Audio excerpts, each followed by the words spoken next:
Welcome back. It's Supernatural Week here on This Morning, and don't I just know it? We're standing in this position because another bulb was blown over there. Maybe it's Norman done it. Apparently 2 bulbs have blown tonight since Jeff Brazier was meddling here last night. I said to everybody, don't mess about with it, and now look what's happened. Stuff is going wrong. But Norman's friendly. The This Morning alleged poltergeist is friendly. Do you know, Well, I know what you're thinking. I know the words that you're thinking. And we all know the words you're thinking, so take that on board. Right. Try this one, then. Do you believe that the world is a hologram? Or that many prominent figures, including some of the royal family, are controlling our reality? Well, someone who does believe that is David Icke. He's been described as the most controversial speaker in the world. Earlier in the week, we spoke to David about his supernatural beliefs. This is certainly one of those interviews that I have a feeling just sort of sitting here, it's going to be quite challenging. You have to open your mind. You've done an enormous amount of research. And so let's see if we can scratch the surface on some of the ideas that you have. OK. First of all, you say you're one of those people that always questioned the world. You questioned who we are and what we are. Right. What have you learnt? You know, people will remember me, those that are old enough, from about 25 years ago when I had my eureka moment. And I was an ex-television presenter. I decided to get out of the business and follow my journey, where life was pushing me. And what happened in that strange period in 1991 was that, you know, when you press the keys on a computer too many, and it freezes because it says, I can't process this, and that's what happened to me.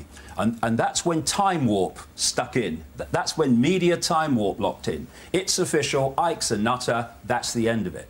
And well, you did go on the Wogan show and say, and you didn't deny, when he asked you if you were the son of God, you didn't deny it. Yeah, but that has to be put into context. What I was saying, and you've got to understand at that time that I was going through this amazing transformation of awareness. It was like everything morphed back, and people were saying to me, I thought you'd gone mad, mate. You're the same David Icke I knew. And I was, in terms of the way they saw me.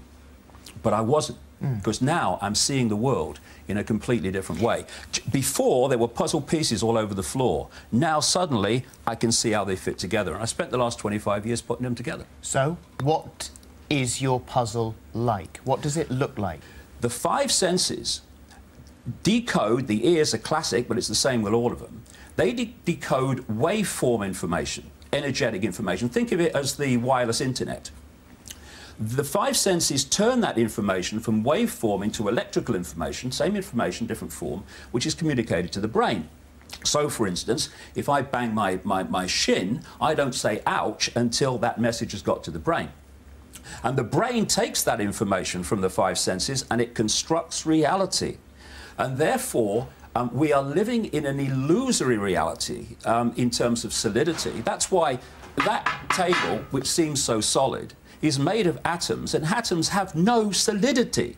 As someone rightly said, if you take an atom to be the size of a cathedral, the nucleus of the atom is about the size of a 10-cent piece. Everything else is empty space. How can that make the solid world? It's not solid. So once you come from that perspective... Yet if I pick it up and bash you on the head with it, well, it's going to hurt. Yes, because that's the way we decode information. I've been saying now for so many years in my books that this world is actually holographic.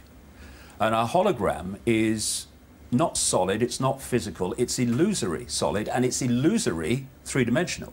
Now, once you're dealing with something that's holographic, something that is a projection, you're no longer dealing with someone getting the metal and the stuff and all the rest of it and making a moon.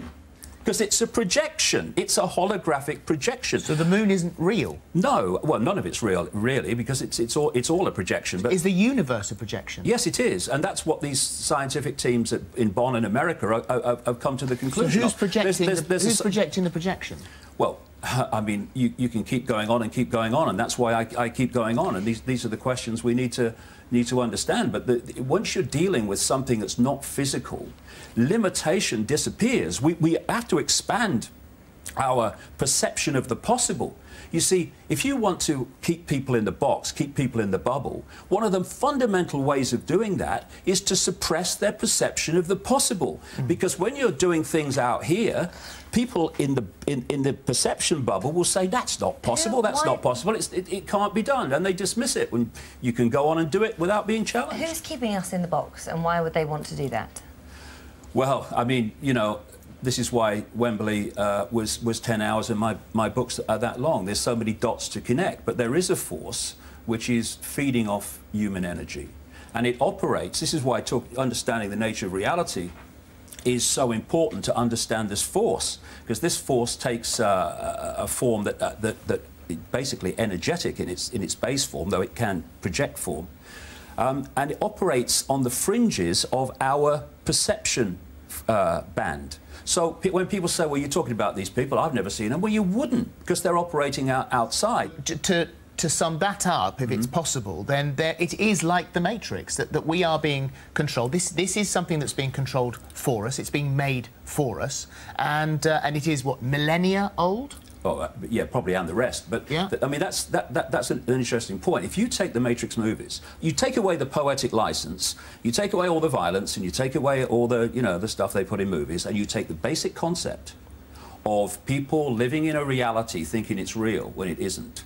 Our prime reality has been hacked into, just like the Matrix. A lot of stuff comes out of Hollywood, which is actually telling you the truth. Would you say that I was wrong, therefore, to be quite enjoying my fake reality? I mean, am I suppressed in such a way that I don't even realise it? Because I quite like it. Well, yeah. If you want to like living in this reality, then good for you. So what about we're controlled by... It has to have control. There have to be people who control it, I assume, if they're creating this reality for us. And you've said quite controversially that, you know, that the royal family and members of the media and members of the banking profession are all part of this controlling force. The ones that control the system, not everybody in those professions. Right. So we are being controlled by a group of super beings. Well, actually, not super beings. You know, if we are super beings.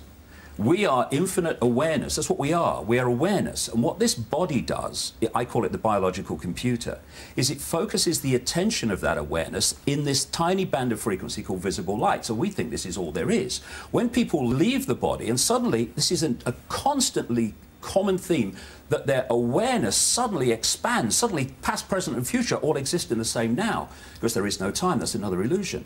And the reason that they suddenly have this expansion of awareness is that their point of attention has left the focus, the lens, the body, and can suddenly be set free. I'm so sorry to keep jumping in, David. That's all right. It's only because our time and dimensional restrictions are less infinite.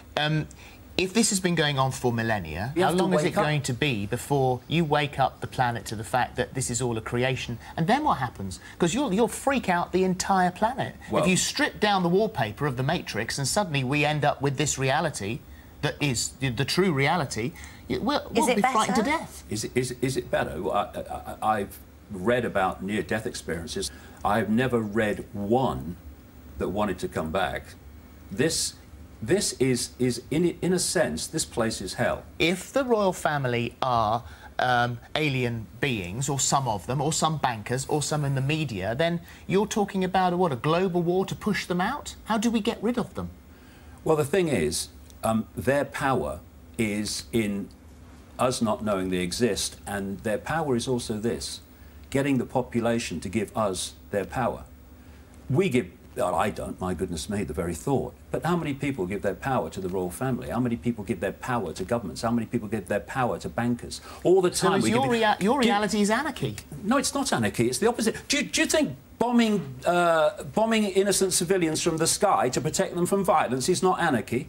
Do you think lending money that doesn't exist, called credit, and if we don't pay them back plus interest, they can take our real wealth, our homes and our land and our businesses and stuff? Do you think that's not anarchy? People dying of hunger in a world of plenty is not anarchy. We have anarchy now. So when we expand our consciousness, we have anything but anarchy. We have intelligence, which is what we lack now. I have to ask you then, if your method is to spread the word, enlighten everyone, Why did people have to spend £62 to go in and see your show, your talk at Wembley Arena? Why didn't you let them all in for free and do it night after night after night? Right. Why do they have to pay? Money, you say money is evil. How much? I don't say money is evil. I don't say money is evil. I say the money, the way it's used is evil, and the way it's created is evil. I didn't call it evil, But why isn't this free?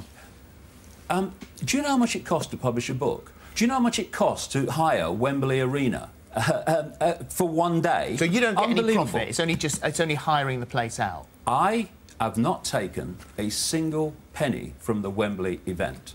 It's going to go forward for the next one in October 2014. I live, Philip, in a one-bedroom flat in Ryde, Isle of Wight, with a little office where I write all my books. I'll swap my income for yours any day. Mine doesn't exist. It's not a reality. Right, okay. That's fascinating, Well, and this is what we're talking about. Here you go, human race. Get off your knees. The lion sleeps no more. David Icke, thank you very much indeed. Thank you very much. Pleasure. Thank you very much.